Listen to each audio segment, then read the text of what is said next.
going on? Nick Daniels, coming at you live, man, yet again. Today, Reddit, am I the asshole? Yet again, let's get right into it here. So today we got Hug a Cat brings us a story. It says, am I the asshole for being ungrateful about an extravagant date? So without any further ado, let's get into it. So this is actually two men on this one. It's going to be interesting. So I'm a guy in my early 30s. I had a shitty breakup at the end of last year, and lately I've been going out on trying new dates and stuff like that. I've been talking to someone online. He's a bit older, mid-late 40s. To put it politely, we're very oblivious from different, I'm not even going to try to say that group. We're from different groups. Where he's pretty fancy, impressive career, educated, cultured. Meanwhile, I'm a chavvy little scumbag with no GCSEs who pulls pints for a living. Okay, nothing wrong with that. Nothing wrong with that at all. I was a bit wary because I couldn't see how we had much in common, but he was persistent, and I figured I could at least give him a chance. And that's fair. That's a fine thing to do.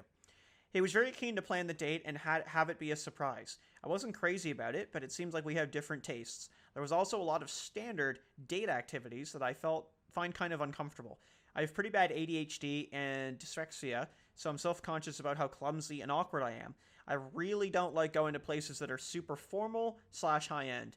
And I have a lot of issues with food. I don't think that's a problem, by the way, too. I think a lot of people probably don't actually want to go to a high-end place, and especially, by the way, on a first date. That just sounds so intimidating for someone to walk in there and be like, whoa, like, that's just a lot. But I'm assuming that's where they're going to go. So I agree.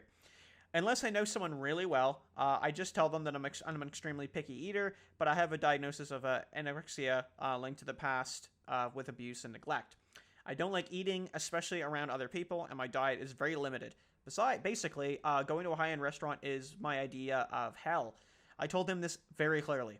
I didn't give him a detailed explanation of the reasons why, but I didn't think I really needed to, and that's fair. You don't really know the guy. You should just kind of give him the baseline, right? You're just like, here's where I'm at. Thank you very much. Long story short, the surprise date was at an absurdly fancy restaurant. It was a completely alien environment. I don't even know what that means. And I had no idea how to react to any of it. I was stressed out from the second I walked in, and every time I messed something up, I felt like even more of a tit. The guy I was there with kept mentioning how nervous and uncomfortable I was. I said it wasn't the sort of place I was used to. He seemed quite pleased about that, like it was like what he was aiming for.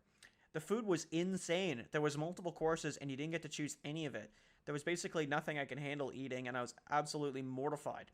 There was no prices listed, but I know it must have been so expensive. He was pushing me to try things and educating me. I did my best, but wasn't doing good here. My food aversion tends to be full-on panic / vomit situation, which obviously I wasn't risking. The whole thing was miserable and so embarrassing. Wow. I was very apologetic, even though I'd been upfront about what I could handle, and he'd completely ignored me. I thanked him for the trouble he went through, and said it was nice meeting him, but I think we were not... Oh, and I didn't think we were very compatible.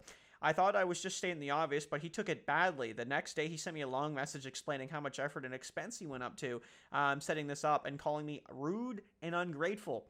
I guess I was ungrateful, but I specifically told him this is the kind of date I definitely did not want. Yeah, it was, am I the asshole?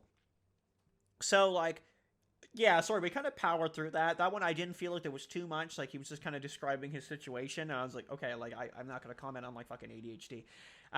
Overall, though, that's the problem with these kind of dates, right? You know, I don't think it's a bad idea. I know a few girls out there don't like, or guys, I guess, too, might not like this idea, but I think it's not a bad idea to send, like, 3 ideas. And you're like, hey, I was thinking, you know, eat at this place, hit the pier in Santa Monica. It's only for Katie, though. And, you know, and something else, right? And then they pick, right? And they pick, like, whether it be the hot air balloon or the, you know, a private boat or, you know, whatever, right? But you pick something, right? And you give them an option. It's not a bad idea to completely just take the date over, but they should kind of know what's coming up. And this guy was clearly very clear in what he was looking at and saying, hey, like, I'm not really into this vibe. And the other guy should have respected that. The older gentleman should have respected that completely. And it sounds like he didn't. And the moment, like, someone's uncomfortable on a date, you should be able to pick that up, that social cue, and you should be able to comment on that and be like, hey, listen, Nick, you know, you just don't look like you're very comfortable. Are you okay? Would you like to go? And that is something that people need to learn on very quickly, like, to learn about. Because you need to look for those things, right? I mean, I had a date where we had a conversation that clearly, like, something got miscommunicated, and I was heading to the car, asking her if she's coming along. We're going out to a lighthouse and something like that, and she's not getting in. She's being very uncomfortable, and I don't get in the car because I immediately can tell, and I'm like, okay, well, we've had this conversation, correct? Like, are we not going? And she just, like, locked right down, and I have no idea what happened, right? So that's what, and you gotta, and then you just kind of call it off. Like, you're like, okay, cool. Like, well, we can do something else, right? You gotta look for that. And it's like, this guy clearly wasn't, like, not the poster, but the guy that took him on the date there. And that's unfortunate. So no, he's definitely not the asshole. I haven't said that in the last couple I did, in the last couple videos. I didn't actually say if they were or weren't, but I mean, I think it's pretty obvious by the end of the video. So thank you so much for watching, everybody. This has been Nick Daniels coming at you live, and we'll see you in the next one. Take it easy. Peace.